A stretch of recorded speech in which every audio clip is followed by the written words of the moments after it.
How will the Utah defense fare against a very impressive Washington offense? We're talking about it on today's Locked On Utes.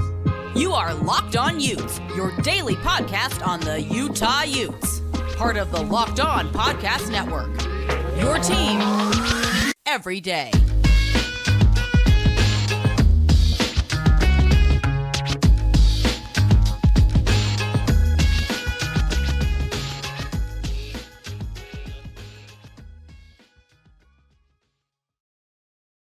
Hello, everyone, and thank you for making Locked On Utes your first listen every single day. We are available on all platforms, including YouTube and wherever you may get your podcasts. This is your first time listening to our show. Make sure you like and subscribe. We'd love interacting with all of you in the comments and on social media. Today's episode of Locked On Utes is brought to you by our friends at Gametime. You can download the Gametime app, create an account, and use code Locked On College. That's all caps, no spaces, Locked On College for $20 off your first purchase.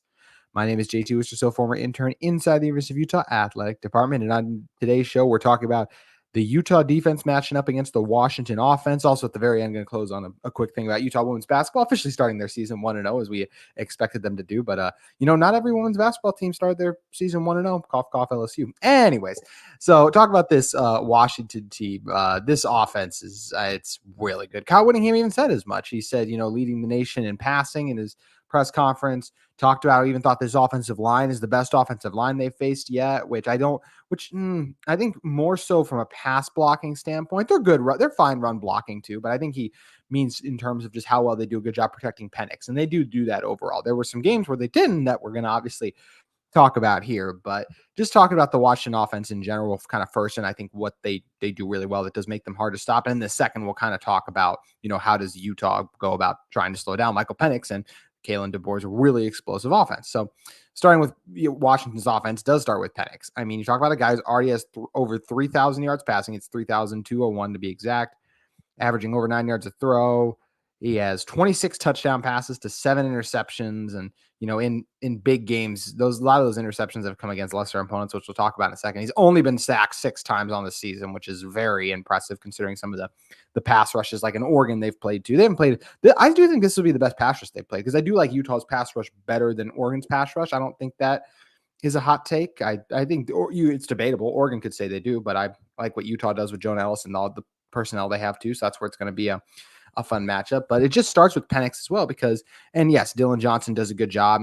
We'll see how much they use him more. He's averaging, him and Will Nixon are actually both averaging over 6 yards a carry. So that's where, but they're, like I said, just been so effective at throwing the ball. That's why I don't know how much they'll do it. But whether you're talking about McMillan, Polk, and Odunze, it's probably the best wide receiver trio in the country. I might be leaving someone out, but Odunze in particular he's incredible. I think he's going to be a first round pick more than likely. So this is the best offense Utah will have faced so far this season or in terms of how they're operating. I know the USC one's pretty good too, but I just feel like the way Utah has USC's number from a defensive standpoint and the offensive line differences, I think where the Trojans really got themselves in trouble against Utah versus this is a very good offensive line that I would be surprised if Utah brought Penix down more than 3 times. I think they will get home at least once or twice and like I said, I could see that him getting home 3 times.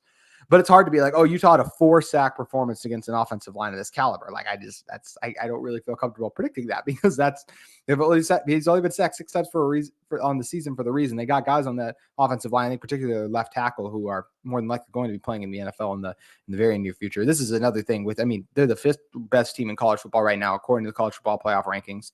And they are loaded with talent, and it's one of the biggest reasons they are there. They got first rounders on the defensive side of the ball. We'll talk about more preview Utah offense versus the defense, and obviously guys all over the board too. And a guy in Michael Penix, who I still think when all is said and done is going to end up being a first round quarterback. I think he'll go in kind of that late Jordan Love range in the 20s, because when you talk about Michael Penix, you are talking about a guy who's really accurate, who has pretty good arm strength to me. Ball placement, I think he does a good job overall. Now, he will make some turnover-worthy throws and mistakes, but this is also what's tough. Penix had a really rough stretch against Arizona State and Stanford.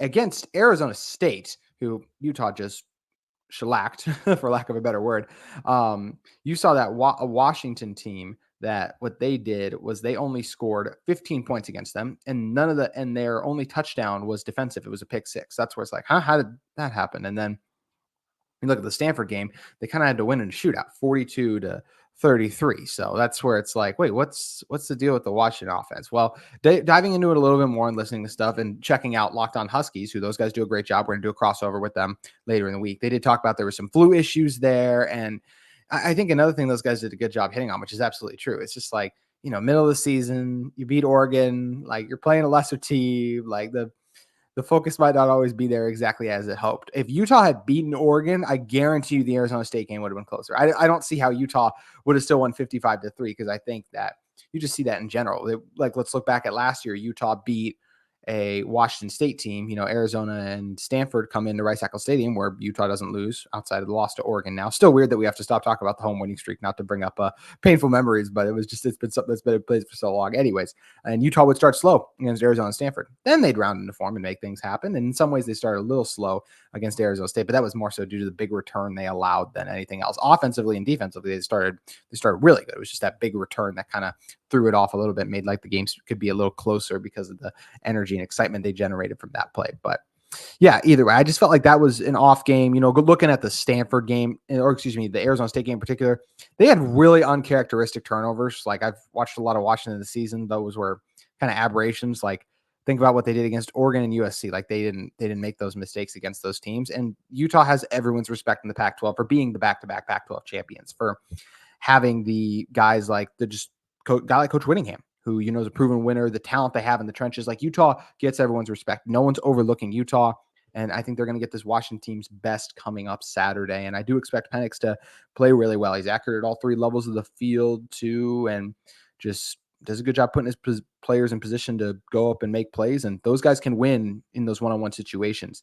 I think Zemaiah Vaughn does a very good job, but we better have a safety help and over top wherever Odunze lines up, because he's that explosive of an athlete and able to create that separation so frequently on the outside. And, I think I'm interested to see if they do run the ball, because I think there's some potential. Like their offensive line is good enough and their running backs are good enough where they'll be able to gain some yards against Utah. Now, Utah's run defense has the advantage in that matchup. So that's where, how one-dimensional do you want to get? Because when Michael Penix did make those uncharacteristic mistakes I mentioned, there was pressure up the middle that got to him. Morgan Scalley's a master when it comes to drawing up different blitzes that are going to affect quarterbacks. So how is Penix going to handle the blitz? That's another thing that's going to be interesting to kind of monitor in this matchup. But yeah, I mean, just in terms of how they're executing right now, this is the best offense Utah will have faced this season to this point.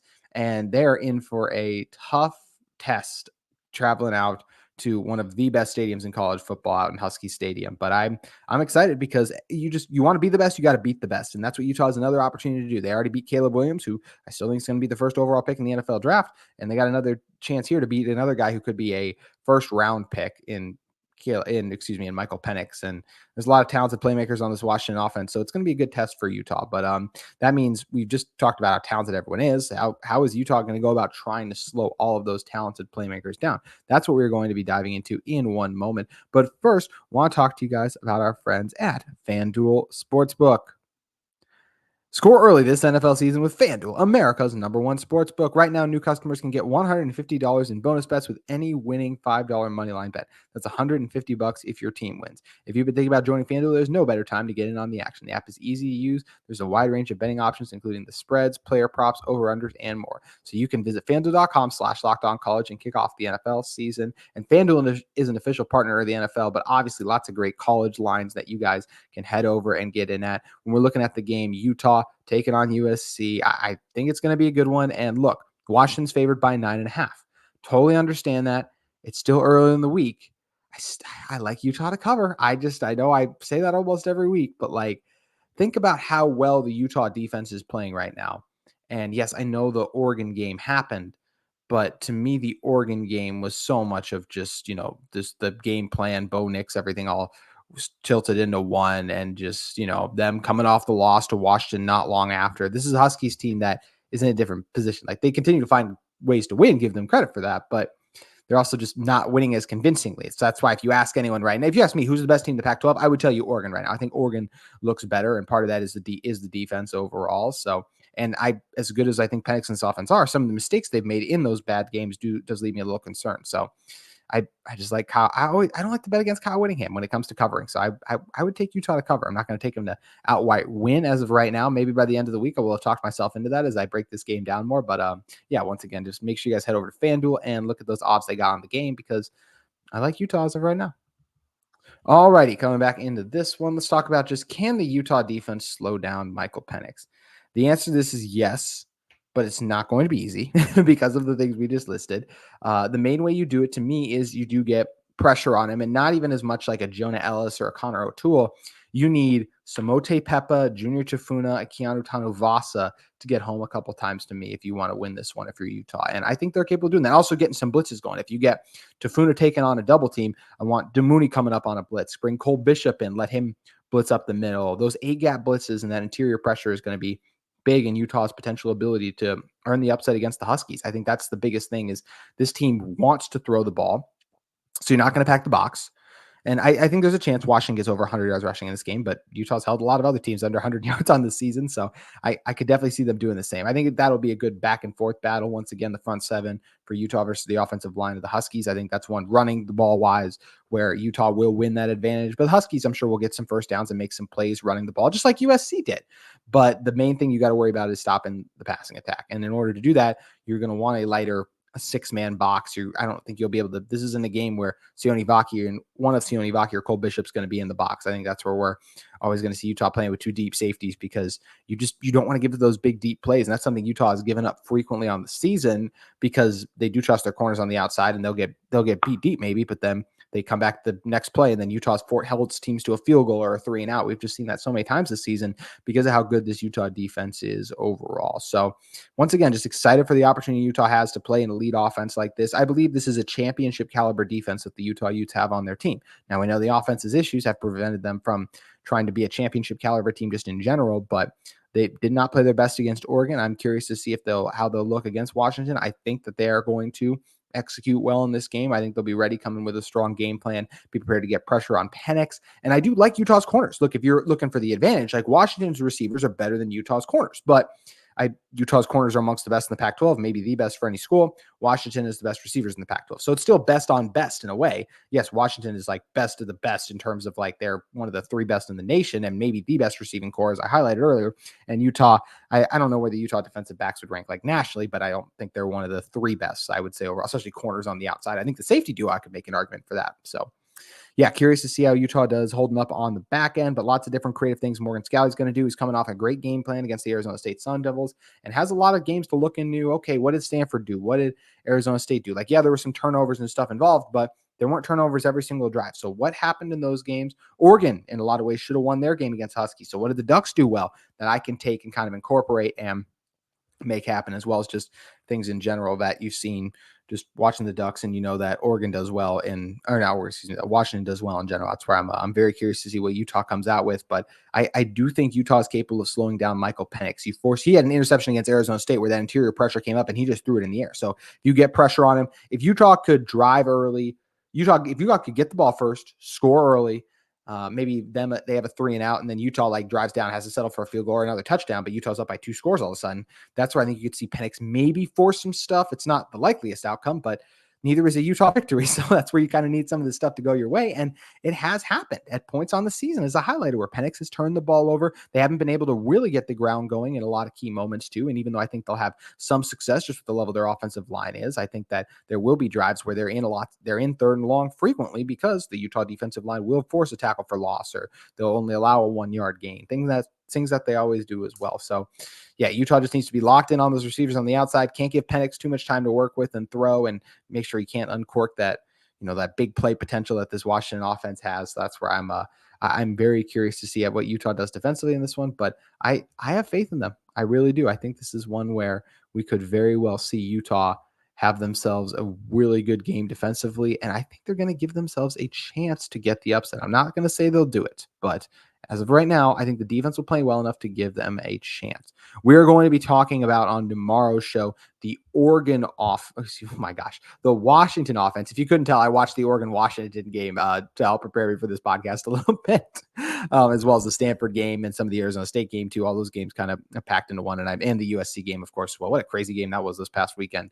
But anyways, when you talk about tomorrow, we will be going over or Washington against Utah, Washington's defense against Utah's offense. There we go. Anyways, do you want to do a really quick thing on Witt's translator overall, and then we're gonna talk about women's basketball. We'll do the men's basketball team tomorrow, by the way, for those of you who might be looking like, oh, I thought he would do the men's basketball team. But yeah, talking about some of the things that Witt said, I already mentioned a little bit that he talked about the corners for just how good the offense is for Penix, marveling over his talents. How can you not? Just with the ability, the consistent accuracy, the arm strength, the ability to make difficult off-platform throws. Penix is really good. And once again, if Kyle Whittingham, he doesn't exactly throw out praise frequently like that. So that's where you always got it. When you look at that stuff, that's where you know it means a lot from him as well. But really quick, some stuff on Witt's translator. He did say that Jaquindon Jackson, like that, we'll see on his availability. So that's where I think Jaquindon's going to end up playing, but definitely still that up in the air, especially if he tweaks it in practice, if they do try to get him going a little bit too. So that's something that we'll have to definitely monitor and keep going. Also, just talked about how Devon Vele has continued to, he called Devon Vele one of the best receivers in the Pac-12. I agree, and that's why I'm just really disappointed that Utah didn't do a better job binding him early on in the season, because he's always been consistently winning and making plays, I felt like, and Utah just missed him. So that was a disappointing thing too. Also, an interesting thing that Whittingham said was he talked about how the recruiting class is going to be a little different for Utah this year, because they're going to kind of be looking at, instead of loading up on a bunch of underclassmen, they'll have some, but a lot of them they're going to use for transfer portal guys, and potentially the guys that decide to come back again, whether it is I don't know if Thomas Yasmin can come back. We know Branton can come back, so that's where I think that's the reason we haven't seen Utah land. That's actually not even the reason. We're at the moment, we haven't seen a bunch of crazy recruits, but let's think back to last year. We remember Utah landed all their guys right around Christmas time. It was a great Christmas present for the University of Utah to get Spencer Fano, Hunter Clegg, Smith Snowden. All these guys started piling in December. So that was something that happened at the last minute too. Also, if you guys are interested this week, because obviously Isaac Wilson could be Utah's future starting quarterback. He's actually going to be playing games at Wistrcill Stadium. Check your game times and listings, but I can't remember if he's Thursday or Friday, but Corner Canyon plays in the semis at Wistrcill Stadium. So if you want to see the Zach Wilson throw some more touchdown passes inside Wistrcill Stadium, because he did throw some last year, and even if he's not the starter's first year, I think at some point is going to be throwing a lot of them. Make sure you guys head over and check him out, because I do think that he's going to do some special things inside Wistrcill Stadium, because that Corner Canyon team is really good. Really good. All righty. That's going to close it out for the football talk today. We're going to talk about that women's basketball team in a moment and their victory they got, officially improving to 1-0. The scrimmage they had doesn't count that they played last week. But before we do dive into that, I want to talk to you guys about another one of the sponsors of today's episode of Locked On Utes. It's a little more on our friends at Gametime. You shouldn't have to worry when you're buying tickets to your next big event. Gametime is the fast and easy way to buy tickets for all sports, music, comedy, and theater events near you. They have great last-minute deals, all in prices, views from your seats. Their best price guaranteed. Gametime takes the guesswork out of buying tickets. What do they mean by taking the guesswork out of buying tickets? Well, they actually give you a view from your seat. So when you select the ticket that you think you want to purchase, it will show you what your view will look like. It's a feature that I really love, and I know this is one of the reasons I use Gametime all the time, is for that too. It's also just easy to find and buy tickets for every kind of event in your area. That website is super easy to navigate, and they also have the Gametime guarantee, which means you always get the best price. If you find tickets in the same section of row for less, Gametime will credit you 110% of the difference. You can download the Gametime app today, create an account, and use code LOCKEDONCollege for $20 off your first purchase. Terms apply. Again, create an account and redeem code LOCKEDONCOLLEGE for $20 off. Download the Gametime today. Last minute tickets, lowest price guaranteed. Alrighty, Utah basketball season's in the swing of things. We'll talk about the men's team's victory over Eastern Washington on tomorrow's show, but let's talk about the women's team getting it done against Mississippi Valley, Mississippi Valley State, which of course we knew they would, but still just fun to watch this team go out there and execute. Alyssa Peely did what she always does, just absolute domination. 7 for 7 from the field, 26 points, made her 2 threes, 10 of 12 from the free throw line too. That'll be a big thing. Peely was a good free throw shooter last year too, but look, teams, because of how tough of a cover she is in the paint, whether you're talking about her strength or her footwork, that she's going to get fouled a lot. So I think that's where it's going to be big for her to continue to knock down those free throws. Love seeing her start out the season where when you go to the line 12 times, you finish 10 for 12 overall. So I thought that was very encouraging to see from Peely. Not that once again, she was good last year, but just continue to see. You don't always get that volume. So good to see her execute as well. Gianna Neepkins, another good night for her. 5 for 9, 4 for 6 from 3, 8 rebounds, 8 assists too, really stuff in the stat sheet. Also, the ball movement on Utah is always so good. You had Neepkins with 8 assists. Palmer has 7 assists. That was something I loved watching this team last year. Was I do feel like they do a good job, whether it's Alyssa Peely, kicking out of the double teams that come her way at times, or just that extra swing pass. This is an unselfish Utah team. They very rarely settle or take bad shots, and that's one of the fun things I enjoy watching about them is they really do play great basketball together, and that's a large credit to Lynne Roberts and her staff and the job they do as a unit coming together in this one. So I love what we see out of some of the big name players. Jenna Johnson, 10 points for her. You also get 10 points from Palmer, just filling in, doing the little things in that regard. For the Utah bench, White led the way, 6 of 7 from the field, 2 for 3. I just love the efficiency. I mean, Utah 58% from the field while holding Mississippi Valley State to just 35% and only 9% from 3, while Utah was 40% from 3. This is a Utah team that I just love when teams have the balance. When you have a player like Alyssa Peely who can go inside and use the size and the strength, as we mentioned, to get you the bucket down low, but also you surround her with shooters so that when teams do double her, they kind of are getting nervous about doubling her because they're like, we're going to leave a Jenna Johnson open, a Gianna Neepkins open, all players who are capable of knocking down threes and making things happen too. So an encouraging performance by Coach Roberts' team.